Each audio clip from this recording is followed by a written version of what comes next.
नारियल का जन्म कैसे हुआ। प्राचीन काल में सत्यव्रत नाम के एक राजा राज करते थे। वह प्रतिदिन पूजा पाठ किया करते थे। उनके पास किसी भी चीज की कमी नहीं थी। वह धन दौलत से लेकर हर प्रकार की सुविधा से समृद्ध थे। हालांकि इसके बावजूद भी राजा की एक अभिलाषा थी जिसे वह पूर्ण की चाह रखते थे। दरअसल राजा सत्यव्रत को किसी प्रकार से स्वर्गलोक जाने की इच्छा थी।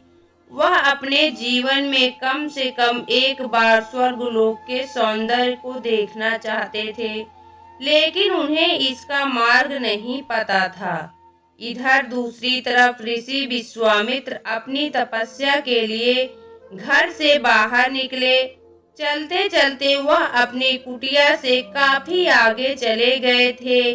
काफी समय बीत गया लेकिन वह नहीं लौटे।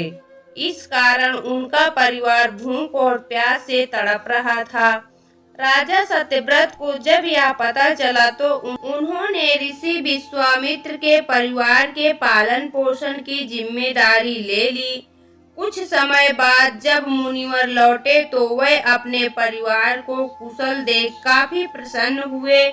उन्होंने पूछा कि उनकी अनुपस्थिति में किसने उनकी देखभाल की। इस पर ऋषि के परिवार वालों ने बताया कि राजा ने उनके पालन पोषण की जिम्मेदारी उठाई थी।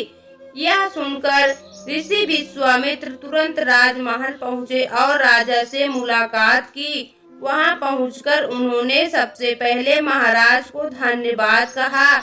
इस पर राजा ने ऋषि से अपनी इच्छा पूर्ण होने का आशीर्वाद मांगा। राजा की बात सुनकर ऋषि विश्वामित्र ने कहा, बोलिए महाराज, आपको वरदान क्या चाहिए। तब महाराज ने कहा, हे मुनि, मुझे एक बार स्वर्गलोक के दर्शन करने हैं। कृपया करके मुझे वहां जाने का वरदान दे। राजा की प्रार्थना सुनकर ऋषि विश्वामित्र ने एक ऐसा रास्ता बनाया जो स्वर्गलोक की ओर जाता था। यह देख राजा सत्यव्रत बहुत खुश हुए। वह तुरंत उस रास्ते पर चल पड़े और स्वर्गलोक पहुंच गए। यहाँ पहुंचते ही इंद्रदेव ने उन्हें नीचे धक्का दे दिया, जिसके कारण वह सीधे धरती पर जा गिरे। राजा ने सत्यव्रत से तुरंत सारी घटना ऋषि विश्वामित्र से बताई।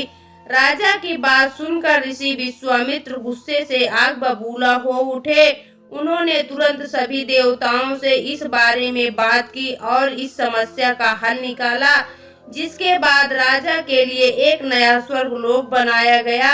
नए स्वर्गलोक को पृथ्वी और देवताओं के स्वर्गलोक के बीचों बीच स्थापित किया गया था, ताकि किसी को परेशानी न हो। नए स्वर्गलोक से राजा सत्यव्रत तो बहुत खुश हुए, लेकिन विश्वामित्र को एक चिंता लगातार सता रही थी। उन्हें डर था कि नया स्वर्गलोक कहीं जोरदार हवा के कारण गिर न पड़े।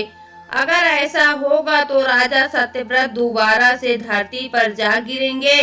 काफी सोच विचार के बाद ऋषि विश्वामित्र को एक उपाय सूझा। उन्होंने नए स्वर्गलोक के नीचे एक बहुत लंबा खंभा लगा दिया ताकि उसे सहारा मिल सके। ऐसी मान्यता है कि नए स्वर्गलोक के नीचे लगाया गया खंभा एक विशाल पेड़ के तने के रूप में बदल गया। यही नहीं, कुछ समय पश्चात जब राजा सत्यव्रत की मृत्यु हुई तो उनका सिर एक फल में तब्दील हो गया। सभी से इस खंभे को नारियल का पेड़ कहा जाने लगा, जबकि राजा का सिर नारियल के रूप में जाना गया। यही कारण है कि नारियल का पेड़ इतना लंबा होता है। इस कहानी से हमें यह सीख मिलती है कि अगर सच्चे मन से किसी की मदद करें तो हमारी हर ख्वाहिश पूरी हो सकती है। दोस्तों, आपको यह पौराणिक कथा कैसी लगी कमेंट बॉक्स में जरूर बताएं और चैनल को सब्सक्राइब करना न भूलें। वीडियो देखने के लिए आपका बहुत बहुत धन्यवाद।